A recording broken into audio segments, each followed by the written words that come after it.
Ciclo de capacitaciones Sanatorio Güemes. Buenas prácticas en el uso de cortopunzantes y correcta segregación de residuos. Departamento de Seguridad, Higiene y Medio Ambiente. Buenas prácticas en el uso de material cortopunzante. Es importante remarcar la exposición laboral ante agentes biológicos a través del uso de cortopunzante. Como definición, es el contacto de la piel o mucosas con sangre o fluidos corporales de alto riesgo. ¿Cuáles son las formas más comunes?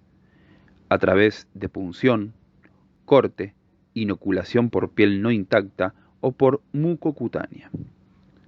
¿Cuáles son las enfermedades más comunes producto de la exposición? Hepatitis B, C, VIH.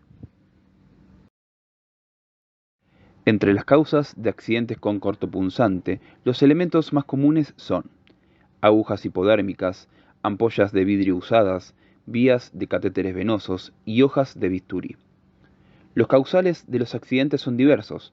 Los más recurrentes son reencapuchado de agujas, lavado de vidrio, material abandonado, manipulación incorrecta con descartadores, incorrecta segregación de residuos. Esto afecta al personal que manipula directamente los residuos y personal de limpieza. La distribución de accidentes es un pantallazo estadístico de la naturaleza de los accidentes y la zona afectada en mayor proporción. El manejo seguro depende de muchos factores, pero siempre es importante seguir estas recomendaciones. Nunca reencapuchar la aguja. Descartar siempre las agujas en los descartadores. Nunca sobrepasar las 3/4 partes de capacidad de los descartadores. A la hora de hacer una intervención con un cortopunzante, asegurarse de tener un descartador cerca para desecharlo rápidamente. Utilizar correctamente el carro de curación. Cumplir los procedimientos de trabajo. Segregar los residuos correctamente. Y por último, utilizar guantes de examinación para evitar contacto con fluidos. Es importante no generar una falsa sensación de seguridad, dado que los guantes de examinación no constituyen una protección ante cortes o pinchazos.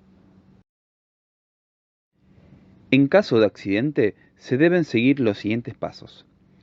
1. Estar tranquilos y serenos. 2. Desechar correctamente el objeto cortopunzante que provocó el accidente. 3. Dar aviso de inmediato a un superior. 4. Denunciar el accidente ante la ART y seguir las indicaciones. Es importante evacuar todas las dudas durante la llamada. Por último, 5. Realizar el formulario de denuncia digital del sanatorio. Es importante recordar que este formulario es obligatorio. Segregación de residuos. En el sanatorio contamos con diferentes tipos de residuos. Estos mismos están clasificados de la siguiente manera: reciclables, comunes, patogénicos y peligrosos. A continuación veremos cada uno en profundidad. Los residuos reciclables se identifican con el color verde. Dentro de los reciclables nos podemos encontrar con cartón, papel, plástico, vidrio, metal, sachets de suero sin sangre, vacíos, secos y limpios. Para este tipo de residuos hay distintas recomendaciones que se deben aplicar, como por ejemplo, respetar su color de identificación y no mezclar con otros residuos, vidrios rotos en caja y con la leyenda vidrio roto, no descartar residuos sin bolsa en recipientes de acopio intermedio, y por último, no desechar jeringas usadas o sin uso. Las mismas se deben desechar como residuos patogénicos. Los residuos comunes se identifican con el color negro. Dentro de los comunes nos podemos encontrar con restos de comida, envases de alimentos sucios, pañuelos y servilletas usadas, reciclables que estén sucios y húmedos, y elementos que no estén manchados de sangre, como por ejemplo guantes, pañales, ambos, barbijos, algodón, yesos, entre otros. Para este tipo de residuos hay distintas recomendaciones que se deben aplicar, como por ejemplo respetar su color de identificación y no mezclar con otros residuos, no descartar residuos sin bolsa en recipientes de acopio intermedio y por último, no desechar jeringas usadas o sin uso. Las mismas se deben desechar como residuo patogénico. Los residuos patogénicos se identifican con el color rojo.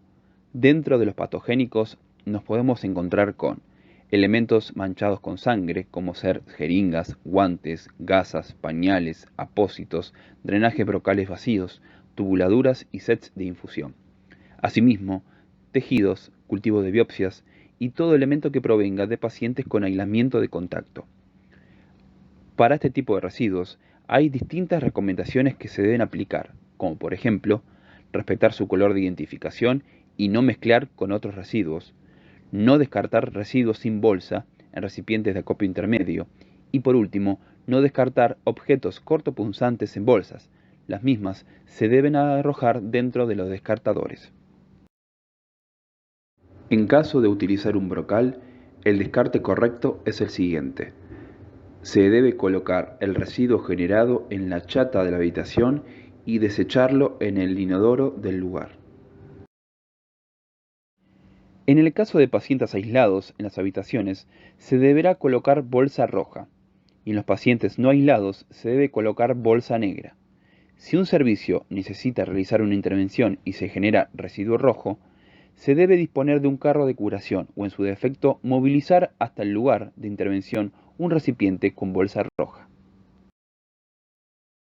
En asistencial de pacientes aislados, al momento de retirarnos de la habitación debemos descartar el camisolín dentro de la habitación, mientras que los guantes de examinación y el barbijo se desechan en el carro de curación. Los descartadores deben estar a sus 3/4 partes de capacidad. En su retiro se deben girar o tapar con su tapa de seguridad, encintar en forma de cruz, darle una vuelta entera de cinta y colocarlo en el acopio. Los descartadores largos son para hojas de bisturí, guías de catéteres y agujas, mientras que los anchos son para ampollas de vidrio usadas. Los residuos peligrosos se identifican con el color amarillo. Dentro de los peligrosos nos podemos encontrar con restos de medicación vencida y en desuso, jeringas con restos de medicación, formol, solventes orgánicos, ácidos, colorantes, pinturas, thinner, aguarrás, gasoil, pilas y baterías, entre otros. Para este tipo de residuos hay distintas recomendaciones que se deben aplicar, como por ejemplo, respetar su color de identificación y no mezclar con otros residuos. En caso de pilas, se debe acopiar en el servicio mismo. El sector que genera el residuo debe comunicarse con el Servicio de Seguridad e Higiene para su retiro mediante el mail seguridadhygiene@sg.com.ar y mediante los internos 8394 y 8525. Posteriormente, personal de residuos se acercará al sector para su retiro. Los residuos tienen diferentes tratamientos en su disposición final. Los residuos reciclables ingresan a una cooperativa de trabajo. Los residuos comunes ingresan a rellenos sanitarios específicos del residuo. Los residuos patogénicos se tratan mediante autoclave para eliminar su estado infeccioso y se depositan en rellenos sanitarios. Los residuos peligrosos, mediante distintos tratamientos, eliminan su condición de toxicidad. Por esto, es muy importante que tomemos conciencia a la hora de segregar los residuos. Depende de nuestros actos cuidar el medio ambiente. La verdadera seguridad es la prevención, y la verdadera prevención está en la educación. Departamento de Seguridad, Higiene y Medio Ambiente, Sanatorio Güemes.